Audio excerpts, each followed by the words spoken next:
ఒక చిన్న story line చెప్తాను వినండి. ఒక ఆర్థోడాక్స్ ఫ్యామిలీకి చెందిన ఒక అమ్మాయికి తన భర్త దగ్గర నుంచి అంతగా గౌరవం దొరకని పరిస్థితి. ఫర్ ఎగ్జాంపుల్ చెప్పాలంటే, భర్తకి ఈ అమ్మాయి వండిన కూర నచ్చలేదని తింటున్న ప్లేట్‌ని తన మొహం మీద విసిరి కొట్టేంత దారుణమైన సంఘటనలు కూడా జరుగుతుంటాయి వాళ్ళింట్లో అప్పుడప్పుడు. సో, ఇలాంటి పరిస్థితిలో తన భర్తని అప్పుడప్పుడు కలవడానికొచ్చే వేరే మతానికి చెందిన వ్యక్తికి ఈ అమ్మాయి అట్రాక్ట్ అయ్యి, ఆ కొత్త వ్యక్తి మీద ఇష్టం పెంచుకొని, ఆ వ్యక్తితో పాటు ఇంట్లోంచి వెళ్ళిపోతుంది భర్తను వదిలేసి. అలా వెళ్ళిపోయిన ఈ అమ్మాయి తన లవర్‌తో కలిసి ఇద్దరు ప్రపంచానికి దూరంగా చాలా సంతోషమైన జీవితాన్ని గడుపుతూ ఉంటారు. అయితే అప్పుడు వీళ్ళిద్దరి మధ్యలోకి ఒక కొత్త క్యారెక్టర్ వస్తాడు. ఆ అబ్బాయి ఫ్రెండ్. తను చెప్పాలంటే వీళ్ళిద్దరికంటే వయసులో చాలా చిన్నవాడు. ఈ అమ్మాయిని అప్పుడప్పుడు దీదీ, దీదీ అని కూడా అంటుంటాడు. కానీ ఆ అబ్బాయికి ఈ అమ్మాయి మీద ఒక రకమైన చిన్న ఆకర్షణ. ఆ అమ్మాయికి కూడా వీడంటే ఒక చిన్న సాఫ్ట్ కార్నర్ ఉంటుంది. చివరికది ఒక ట్రయాంగులర్ లవ్ స్టోరీ లాగా టర్న్ అవుతుంది. ఈ స్టోరీ వింటుంటే ఇదేదో నెట్‌ఫ్లిక్స్‌లో రిలీజ్ అయిన బాలీవుడ్ 18+ మూవీ స్టోరీ లైన్ లాగా అనిపిస్తుంది కదా! అయితే పప్పులో కాలు, వేలు వేసినట్టే. ఈ స్టోరీ లైన్ ఒక తెలుగు నవల నుండి చెప్పింది. ఆ నవల ఎప్పుడు రాసిందో తెలుసా? 1920స్‌లో. అంటే ఆల్మోస్ట్ 100 ఇయర్స్ బ్యాక్ రాసిన తెలుగు నవల. స్టోరీ లైన్ ఇది. ఒక రకంగా చెప్పాలంటే ఇండియాలో పుట్టిన ట్రయాంగులర్ లవ్ స్టోరీ మూవీస్ అన్నిటికి ఇదే ఫస్ట్ రిఫరెన్స్ అని చెప్పొచ్చని నా అభిప్రాయం. ఇంతకీ నవల రాసిన రచయిత పేరు గుడిపాటి వెంకట చలం. షార్ట్‌గా చలం అంటూ ఉంటారు.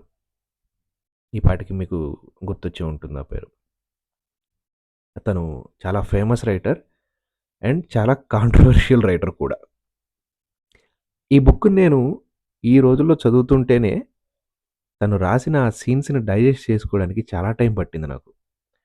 అలాంటిది ఈ బుక్ 100 ఇయర్స్ బ్యాక్ రాసిన బుక్ అని గుర్తు చేసుకున్నప్పుడల్లా ఒళ్ళు గగురు పొడుస్తుంది నాకు. ఒక 'రామ్ గోపాల్ వర్మ', 'సందీప్ రెడ్డి వంగ' లాంటి వాళ్ళకి కూడా 100 ఇయర్స్ బ్యాక్ ఇలాంటి స్టోరీ రాయడానికి ధైర్యం ఉండేది కాదేమో అనిపిస్తుంటుంది.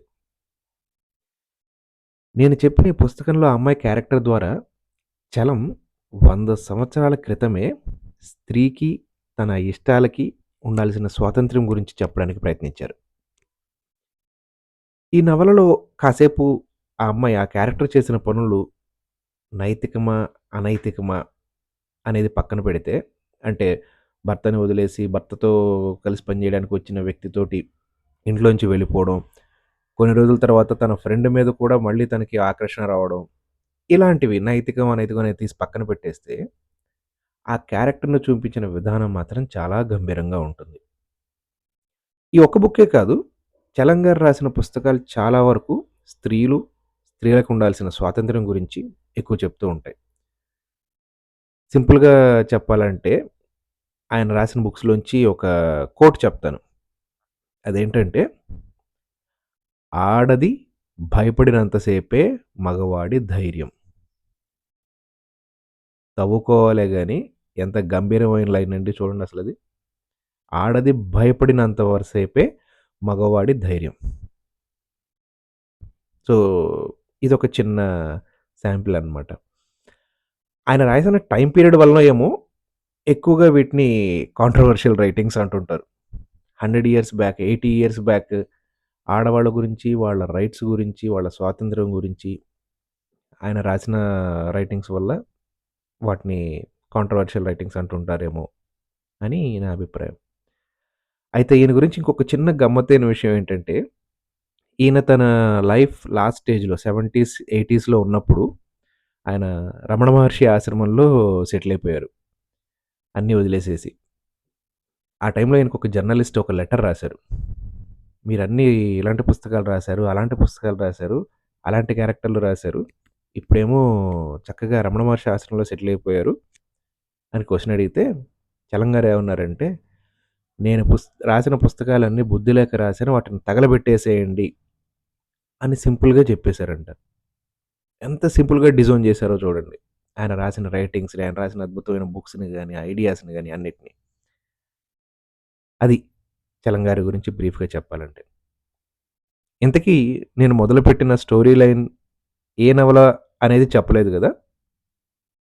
ఆ నవల పేరు 'మైదానం.' బుక్స్ చదివే ఓపిక, తీరిక ఉన్నవాళ్ళందరూ తప్పకుండా చదవమని నా సజెషన్. ఓకే. ఉంటాను మరి.